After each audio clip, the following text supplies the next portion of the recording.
મહારાજની જય, અક્ષર પુરુષોત્તમ મહારાજની જય, શાસ્ત્રી મહારાજની જય, યોગીજી મહારાજની જય.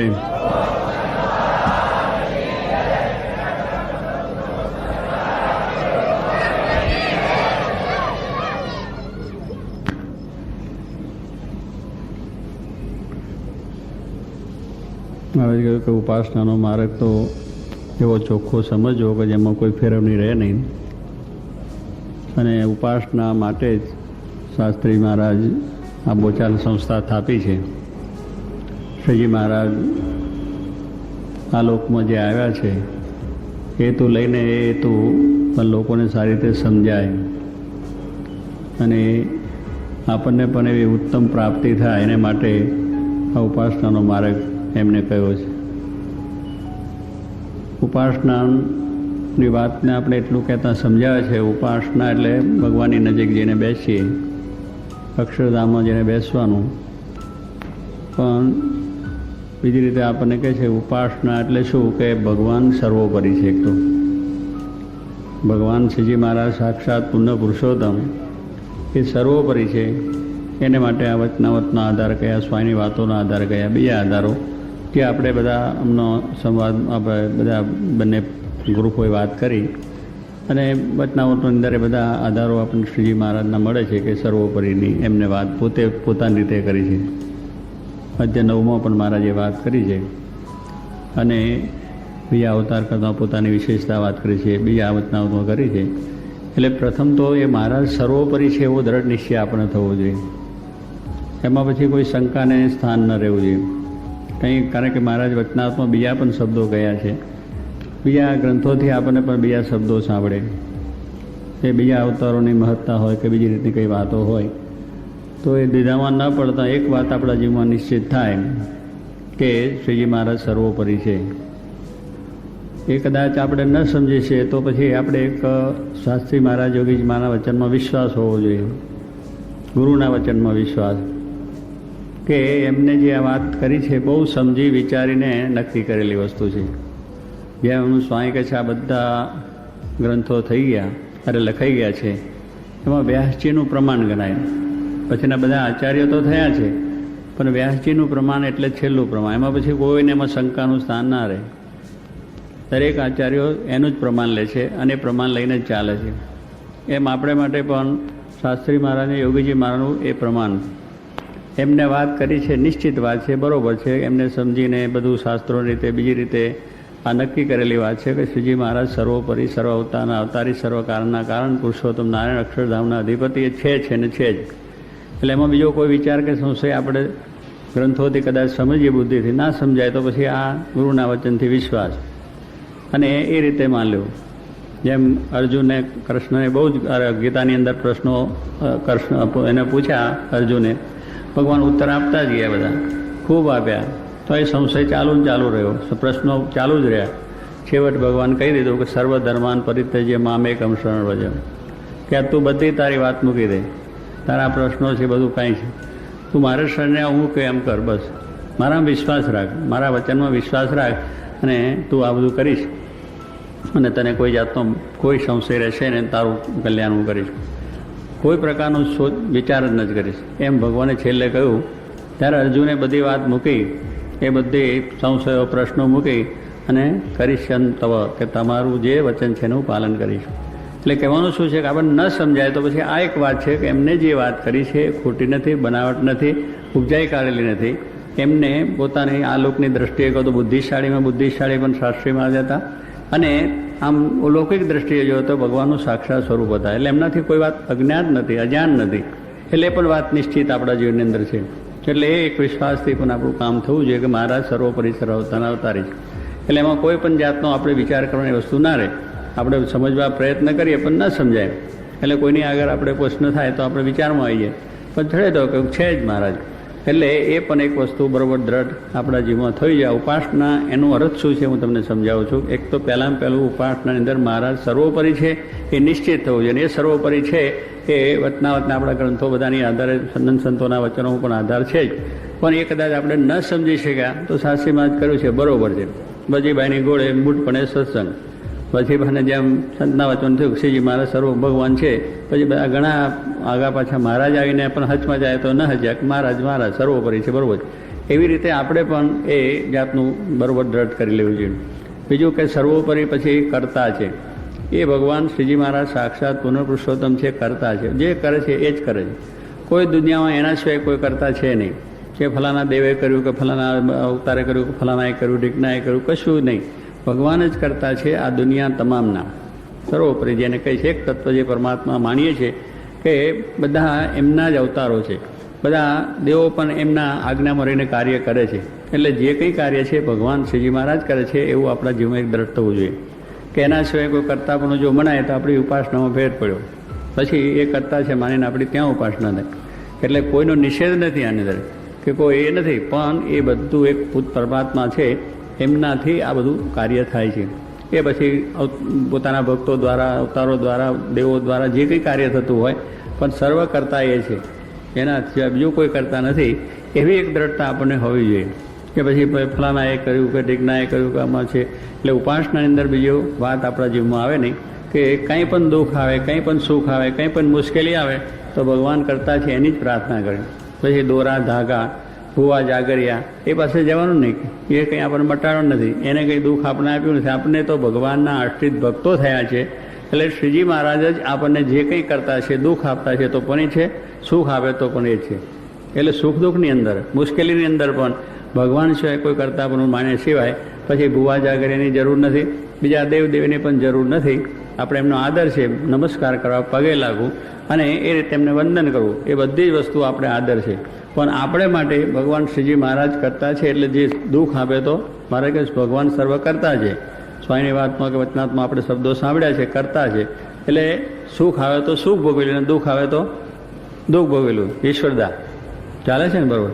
વચનાત્મા બહુ પગે સુખમાં બેઠા એટલે કહેવાનું શું, દુઃખ આવે પછી દુઃખે ભોગવું અને સુખ આવે તો, એટલે સુખના આપનારા એ છે ને દુઃખના આપનારા એ છે આપણે માટે. એટલે કરતા એ છે, બીજું કોઈ કરતા પણ એની વાત આપણા જીવનની અંદર પેસે જ નહીં. ગમે એટલું દુઃખ આવે ને ગમે એટલે થાય, એક વખત મરવાનું છે, ભગવાનના ધામમાં જ હોય. બીજું વધારે થઈને દુઃખ થઈને થવાનું શું છે, દેહ પડી જશે, મુશ્કેલી છે. એટલે ગમે તે થાય તો પણ એ શ્રી માનવ વિશે કરતાનું એની અંદર પછી આપણી શું નિશ્ચય ડગમગ થઈ જાય એ મારાની ભક્તિ કરીને આપણે મળતું નથી, આમ નથી તેમ. કારણ શરીરમાં આપણે આસક્તિ છે, સંબંધીઓમાં આસક્તિ છે, પૈસામાં આસક્તિ છે, ધંધામાં આસક્તિ છે. એટલે આની અંદર જ્યારે મુશ્કેલીઓ આવે ત્યારે આપણું મન ડગમગી જાય. પણ આપણે જોઈએ છીએ કે દાદા ખાચરનું મન ક્યારેય ડગ્યું નથી. શ્રીજી માના વિશેથી એને અનંત મુશ્કેલીઓ આવી, પોતે જીવ્યા ત્યાં સુધી સંસારિક વ્યવહારિક મુશ્કેલીઓ બીજું જાય પણ એને શ્રીજી મહારાજને મૂક્યા નથી. શ્રીજી મહારાજ કે મારા લઈને તને દાદા દુઃખ આવે છે માટે તું મૂકી દે. મારે કે તમે રહો, તમે જાઓ એ જ મોટા મોટું દુઃખ છે. તમે અહીં રહો એમાં મને ભલે દુઃખ આવે, આખી દુનિયાનું ભોગલી એ નિષ્ઠા એ સમજે કે એને એક જ વસ્તુ હતું ભલે તમારે વજન કરતાં મને દુઃખ આવે, દુઃખ ભોગવેલી. પાંડવોને પણ દુઃખ આવ્યું છે, આપણે જોઈએ છીએ કે કૃષ્ણ સાથે હતા અને વનવાસ બધું જોવું પડે, પણ એને કહ્યું કૃષ્ણ એટલે કૃષ્ણ, બીજી કોઈ વાત નહીં. એવી દ્રઢતા સાથે એ ભક્તિ કરેલી છે. ત્યારે આપણે પણ એક જ સમજવું કે આપણા જીવનમાં એવી એક દ્રઢતા હોય કે ભગવાન શ્રીજી મહારાજ કરતા છે, માટે ગમે એવું દુઃખ ગમે એવી મુશ્કેલી આવે તો મહારાજનું ભજન કરવું, એને યાદ કરવા. એમની ઈચ્છાથી જે કંઈ આવે તો શું કે દુઃખ આવે તો દુઃખ ભોગવી લેવું એવું એમને કહ્યું છે અમારી વાતની અંદર, કે ભોગવી જ લેવાનું. પછી એમાં વિચાર નહીં કરવાનો કેમ મળતું નથી, એનું એ છે પ્રાર્થના કર્યા કરવી. આપણે એમને પ્રાર્થના કરી અને એ પ્રમાણે એમનું ભજન કર્યા કરવું. એમાં ના નથી કે ભગવાન મને મટાડો, એવું પણ આપણે પ્રાર્થના કરી. એવું નથી કે ન મટાડો, એ બધું તે ભગવાને પ્રાર્થના કરી. ભગવાનની પાસે કરવામાં વાંધો નથી, પણ એની પાસે ભીખ માગવી તો એની પાસે અને સુખ માગવું તો એની પાસે ને જે કંઈ કહેવું હોય એટલે ભગવાનની જ પ્રાર્થના કરવી. એ સિવાય બીજે ક્યાંય આપણી દ્રષ્ટિ કે બીજે ક્યાંય વિચાર કે ક્યાંય આપણું બીજું એ ન થાય. એ ભગવાનને વિશેનું કરતાપણું છે, એ પણ આપણે એક દ્રઢ રાખવું જોઈએ.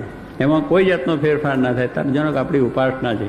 આ પ્રમાણે સ્વામી કહે છે એ ભગવાન શ્રીજી મહારાજ સર્વોપરી, બીજી વાત આ એ કરતા નહીં. કારણ કરતામાં આપણું મન ઘણું ડગમગી જાય છે. મેં કહ્યું ને આ બધી મુશ્કેલીઓની અંદર સંસારિક, દૈહિક, માનસિક, આર્થિક આ બધી મુશ્કેલીઓની અંદર આપણું મન ડગે છે. પણ ડગવા ન જ દેવું એવો એક હોય દ્રઢતા તો જાણે ઉપાડ. બધા ઘણા ભક્તોને મુશ્કેલીઓ આગળ આવી, પરોક્ષના ભક્તોને આવી છે અને એ બધા આ પ્રત્યક્ષ આપણે ભગવાન શ્રીજી માના વખતમાં આવી છે અને સાસરી માના વખતમાં પણ આપણે આવી હતી. અને બધા આપણે જાણીએ છીએ કે આશાભાઈ અને મોતીભાઈ આ બેને કેટલું બધું દુઃખ આવ્યું, માથે જેટલા વાળ એટલું દેવું હતું અને કોઈ હાડ થઈ ગયા. બધા કહે છે કે આ શાસ્ત્રી મારા તો સાધુ છે અને એ તો બાવા છે, ભિક્ષા માગીને પૂરું કરશે, પણ તમે તો ગ્રસ્તના છોકરા છો અને આ ભીખ માગશો શાસ્ત્રીને મૂકી દો, શાસ્ત્રીને મૂકો સુખ્યા થઈશો, અને કાં તમે ભીખ મગાવશે આ જમીનોને બીજું ને ત્રીજું. એટલે કે અમારું જે થવાનું હોય પણ એ અમારું સાચા. શાસ્ત્રી મહારાજ અમારે સાચા છે કહે છે, એમ જ અમારે કરવું છે, એમાં અમારું કલ્યાણ છે. ભલે દુઃખ આવે દુઃખ ભોગવ્યું. આ એક દ્રઢતા તેને તે વખત ડગી જાય, મન ગમે એવો માણસ હોય ડગી જાય કે આવી બધી પરિસ્થિતિમાં ચાલો તરફ બીજા સલાહ આપે એમ કરીએ, ફરી બીજાની રીતે બીજા પાસે જઈને કંઈક આશીર્વાદ લઈ આવીએ, બીજાની કંઈક માનતા કરી આવીએ, કંઈક આપણું સારું થતું હોય તો આપણે બધે ઘણી જાતના આવા વિચારો આવે. પણ આપણે જોયું છે કે એ દ્રઢતા હતી, અને દ્રઢતા જોઈને મદદ કરે મોરારી, બધું દુઃખે ટળી ગયું, છોકરાઓ અત્યારે સુખી થયા. એટલે કહેવાનું દાદા ખાચરનું આ પ્રમાણે આપણે જોયું.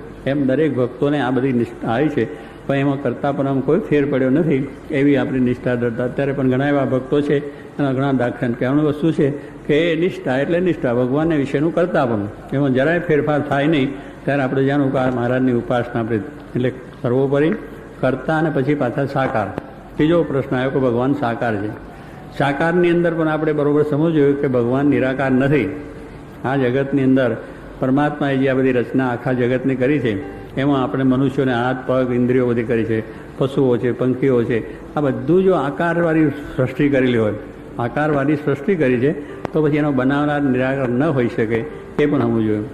ઈક્ષતા એવું પણ ઉપનિષદોની અંદર વાત છે કે ભગવાન જોતા તો આંખો પણ છે, એમને કાન પણ છે, સાંભળે છે બીજું. એટલે આપણા જેવો જ આકાર ભગવાન છે, એ સાકાર જ છે.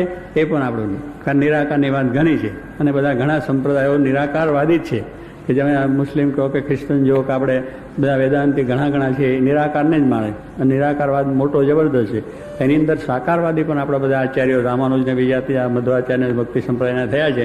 અને શ્રીજી મહારાજે પોતે પણ સાકારનું જ પ્રતિપાદન કર્યું કે મારું ધામ છે અક્ષર અક્ષરનું ધામ, ત્યાં હું રહું, અને આકાર પોતાનું બધું વર્ણન કર્યું છે, દિવ્ય આકારની બધી વાતો કરી છે. અને ભગવાન આપણે કહીએ છીએ અક્ષરધામની અંદર મૂર્તિમાન મનુષ્યના જેવી એમની આકૃતિ છે, દ્વિભુજ છે, અને આપણા જેવી જ આકૃતિ પણ એ દિવ્ય છે. અને એમના મુક્તો છે પણ દિવ્ય છે, એમનું ધામ પણ દિવ્ય છે. આ બધી વસ્તુ આપણે દિવ્ય કે આપણા જેવું જ આકાર છે, આપણા જેવો જ. પણ આપણામાં ફેર એટલો છે કે આપણું પંચભૂતાત્મક છે, એમનું દિવ્ય છે. સાકરનું નારિયેળ, સાકરના નારિયેળમાં કોઈ વસ્તુનો ત્યાગ ન થાય. આપણે જે નારિયેળ છે એને ઉપરનો છોતરા કાઢવો પડે, એની કાચલી પણ કાઢી નાખવી પડે, અને અંદરનો ગર્ભ છે આપણને કામ આવે પાણી.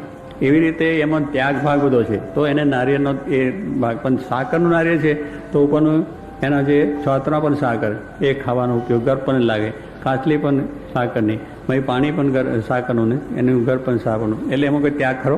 એટલે ભગવાન છે એવી રીતના નિર્દોષ જ છે, એમાં કોઈ માયાનો ભાગ નથી. આપણામાં માયાનો ભાગ છે એટલે આપણે આગા પાછા થઈએ છીએ, અને એ દિવ્ય છે. એટલે ભગવાનનો આકાર આપણા જેવો છે, પણ એ છતાં એમની વસ્તુ દિવ્યતાવાળી છે, એમાં કોઈ પ્રકારનો માયાનો ભાવ નથી. એ આપણે સમજવું જોઈએ. ભગવાન છે એ સાકાર એટલે પછી શું થાય કે લોકો કેટલાક માને છે કે અક્ષરધામમાં ભગવાન છે એ નિરાકાર છે, અને આ લોકમાં મનુષ્ય રૂપે કૃષ્ણ આવ્યા, રામ આવ્યા એટલે સાકાર કહીએ છીએ. એટલે સગુણ મૂર્તિ થઈ, એટલે નિર્ગુણ મૂર્તિ થઈ ગઈ. નિર્ગુણ એટલે નિરાકાર, નિર્ગુણ નિરાકારમાં ચાલ્યા જાય. પણ આપણે તો મહારાજ કહે છે કે એ નિર્ગુણ નિરાકાર છે નહીં.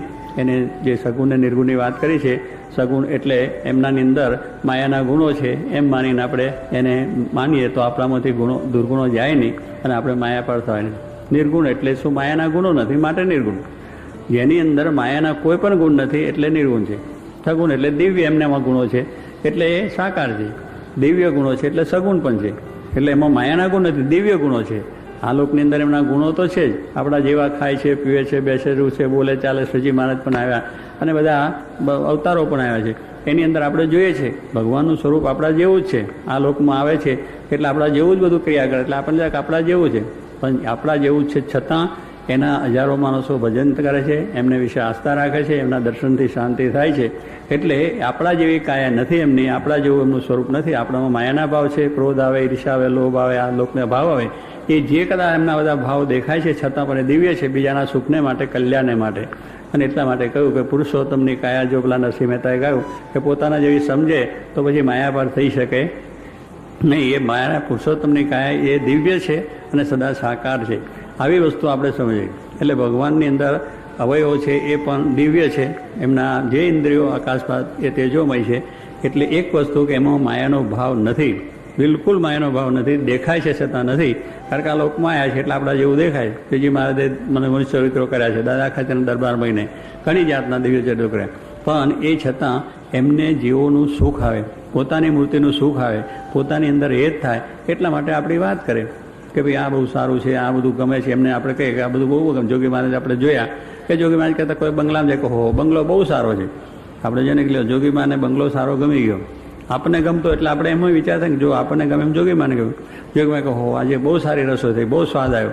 આપણે જેને કહો સ્વામી જમતા હતા એને આપણે જોતા હતા, એને એનો જ સ્વાદ નહોતો, એને ભગવાનનો સ્વાદ હતો. અને અખંડ સુખ ભગવાનનું લેતા હતા એ આપણે જોઈએ છીએ. બંગલો આપણો વખાણ એટલા માટે કે એમનામાં આપણને સુખ આવે, અરે એમના આપણને શું હેત થાય એટલા માટે. એ ભગવાનને સંત જે વખાણ કરે છે એ એટલા માટે કે આપણને એમાં એ જ થાય કે હો સ્વામી બહુ રાજી થઈ ગયા, આપણા મકાનમાં એ સારું, આપણી રસોઈ જેમાં સારું હતું, વસ્ત્રોની સારી વાત કરી, આપણા વખાણ કર્યા, એટલે આપણે સ્વામી કે વ્યક્ત કરવા માટે. બાકી એમને તો ભગવાનના સિવાય કોઈ બીજું હેત નથી, ભગવાન સિવાય કોઈ એમને લેવા દેવા નથી, એ હકીકત વસ્તુ. અને જો ભગવાનના સુખે સુખ્યા હતા, આટલા બધા માણસો સાથે રહેતા છતાં પોતે એકદમ અલમસ્તીમાં હતા, જેને કોઈનો સંગ જ નથી. હજારોમાં બેઠા છે તોય પણ એકલા છે, અને એકલા બેઠા તો હજારો છે, એવી એકની દ્રષ્ટિ હતી. ત્યારે કહેવાનું શું છે કે આ પ્રમાણે ભગવાન છે એ આપણા જેવા છતાં પણ એ સાકાર છે, દિવ્ય છે, માયાના ગુણ દેખાય છતાં નથી, એવી વસ્તુ આપણે એક દ્રઢ થવી જોઈએ. એટલે ભગવાન સદા સાકાર છે, એ ત્રીજી વાત થઈ. અને પ્રગટ છે. આ ભગવાન આવ્યા અને ચાલ્યા ગયા, પછી એની પછવાડે રાનો ધાપ થઈ ગયો એવું નથી. શ્રીજી મહારાજ સપૈયામાં જન્મ લીધો અને ગઢપુર આવ્યા અને દાદા ખાતેને આ બધી લીલાના બધા આખો સંપ્રદાય સ્થાપ્યો, સંતો કર્યા, બીજું ત્રીજું કર્યું, અનેક લીલાઓ કરી અને પછી 86ની સાલમાં ઉપડી ગયા, પછી રાણું ધબ થયું એવું નથી. શ્રીજી મહારાજ પોતે પણ પોતાના વાક્યોની અંદર બધી વાત કરી છે અને એ પ્રમાણે પોતાના એકાંતિક સંત દ્વારા, ગુણાતીત સંત દ્વારા અખંડ પોતે વિચરે છે, રહે છે. ભગવાન મૂર્તિ દ્વારા પણ છે અને સત્પુરુષ દ્વારા પણ છે. આ બધી મારે વાત કરી છે. તો આપણે એ રીતે આવા સત્પુરુષ સાક્ષાત જો આપણે મળે તો આપણું એ પ્રગટપણું છે. એવા શાસ્ત્રીમાં યોગીજી મહારાજ એ દ્વારા છે જ, ગુણાતીત દ્વારા થયેલો ગુણાત્યાન સ્વામી ભગતજી મહારાજ શાસ્ત્રીમાં યોગીજી મહારાજ દ્વારા.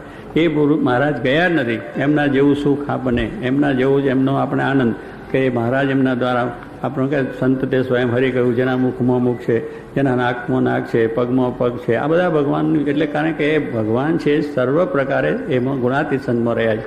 આપણા અંતર્યામી રહ્યા છે, કોઈમાં બે રીતે રહ્યા છે, પણ ભગવાન સત્પુરુષમાં સર્વ પ્રકારે છે. એનું આખું અવયવ હોય ભગવાન, આપ ટળી મળ્યા ભગવાનમાં, એનો જે દેખાય છે આકાર એટલો જુદો, બાકી બધું જ ભગવાનમાં મળ્યું. એટલે એમાં ને ભગવાનમાં કંઈ ભેદ નથી. ગુણાત્યાન સ્વામી કે અમારે કંઈ મજિયારો છે જ નહીં. ગુણાત્યાન સ્વામી કહ્યું અમારે મહારાજને કોઈ મજિયારો નથી કે આ તમારું ને અમારું એક જ છે. એ દ્રષ્ટિએ આપણે જો એમાં સમજીએ એટલે ભગવાન પ્રગટ છે જ. કોઈ દાડો પોતે જતા નથી, કારણ કે જો ભગવાન જાય તો કલ્યાણનો માર્ગ બંધ થઈ જાય. અને શ્રીજી મહારાજ પોતે આ લોકમાં શા માટે એકાંતિક ધર્મ પ્રવર્તક. નિષ્કુળાનંદ સ્વામી પોતે લખ્યું છે, જ્યારે ઇતિવા આવે છે તો પ્રકરણ પૂરું થાય તો શ્રીમદ એકાંતિક ધર્મ પ્રવર્તક છે સહેજાન સ્વામી. કે સહેજાન સ્વામી કોણ છે? એકાંતિક ધર્મના પ્રવર્તવા રહે. આ લોકની અંદર વર્ણાશ્રમ ધર્મો છે તો ઋષિમુનિઓએ કરેલા જ, અને એ ધર્મો આપણે પાડીએ તો એ ધર્મોથી આપણું આ લોકમાં પ્રતિષ્ઠા વધે, સુખ આવે, શાંતિ આવે, બધું થાય, પુણ્ય થાય. પણ એનાથી આપણું જે આત્યંતિક કલ્યાણ છે એકાંતિક ધર્મથી થાય. એકાંતિક ધર્મ કયો, ભાગવત ધર્મ કયો, એમાં કોઈ બીજો ફેર નથી, એક જ વસ્તુ છે. તો એકાંતિક ધર્મ એટલે એ દ્વારા ભગવાનનું પ્રગટપણું હંમેશા રહે. એકાંતિક એટલે જે તે ભગવાનના એ ગુણોને ધારણ કરે એને એકાંતિક. ધર્મ, જ્ઞાન, વૈરાગ ને ભક્તિ, ચારેય ગુણો જેની અંદર હોય એ એકાંતિક કહેવાય. પછી એક જ પોતે ધર્મો હોય ને કે એકાંતિક નથી, કે કોઈનામાં જ્ઞાન હોય તો એકાંતિક નથી. ચારેય વસ્તુ દ્રઢ. શાસ્ત્રીમાન જોગીમાનમાં આપણે તો દર્શન કર્યા છે કે ધર્મ પર એટલો દ્રઢ, નાનું પણ વચન મારે કે અલ્પ વચનમાં ફેર પડે તો મહત્વચનમાં ફેર પડે, એવા જે ભગવાન એકાંતિક સંત. એવું જોગીમાન નાનું જેવું, પાણી ગાર્યા વગરનું એમાં પણ વિચાર આવે, પણ હાથ ના ધોયો એમાં પણ વિચાર આવે ભગવાનની આજ્ઞા લોપાય. એવી રીતે નાના વચન પણ એને પાડ્યા છે. પછી મોટું વચન તો લોપાની વાત કરે. ધનશ્રીનો જે ત્યાગ, નિષ્કામ, નિર્લોભ, નિસ્વાર્થ, નિસ્માન, એની અંદર કોઈ દાડો ફેર પડ્યો નથી. તેવો ધર્મ દ્રઢ. બધું રીતે પણ ધર્મની મહારાજની જરા પણ આજ્ઞા ન લોપાવી જોઈએ એવું બહુ સચોટ રીતે પોતે જાન પણ અખંડ રાખતા હતા. જાન પણ એટલે નાની મોટી દરેક બાબતમાં આપણે જરા ગફલા થયા કે ચાલશે, કંઈ વાંધો નથી, પણ ન ચાલે.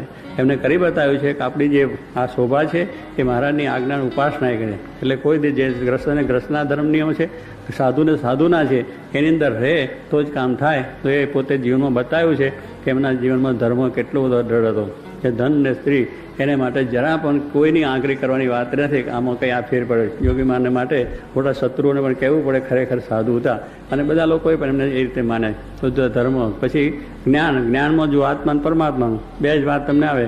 કાયમ બ્રહ્મરૂપની જ વાત, બ્રહ્મવિદ્યાની જ વાત હોય, બીજી કઈ વાત હતી એમને એ જ કરાવવું હતું. આપણને હવડાવે, પીવડાવડે, રમાડે, જમાડે, પણ બ્રહ્મરૂપ થવાની વાત, આત્મારૂપ થવાની વાત એ પણ એમને હતી.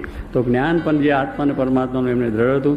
ત્યાર પછી વૈરાગ જુઓ, કોઈ સારું પદાર્થ કે સારું વસ્તુ ગમે જ નહીં એમને, જેમ તેમ જેવું તેવું જ્યાં ત્યાં. વૈરાગ પણ એટલો તો કોઈ પદાર્થમાં પ્રીતિ નહીં, અને એક ભગવાનને વિશે જ અખંડ એમની પ્રીતિ હતી, એટલે એવો ઉદયથી રાગ તોડી હતા. અને ત્યાર પછી ભક્તિ જુઓ તો આ હરિકૃષ્ણ મહારાજને પોતે કાયમ એમને રમાડવાને, જમાડવાને, સુવડાવવાને, વાઘા પહેરાવાનું, બીજું ત્રીજું. ભક્તિ એટલે કેટલી ભક્તિ! એટલે આપણે વલ્ભાચાર્યની ભક્તિને વખાણીએ છીએ. જોગીમાને એથી આમ જોઈએ તો કેટલી મોટી ભક્તિ હતી કે અખંડ ભક્તિ મળ્યો. એમને પગે લાગે, પાણી પીવડાવો, જરા મોડું થયું તો દંડવત કરે, પગે લાગે.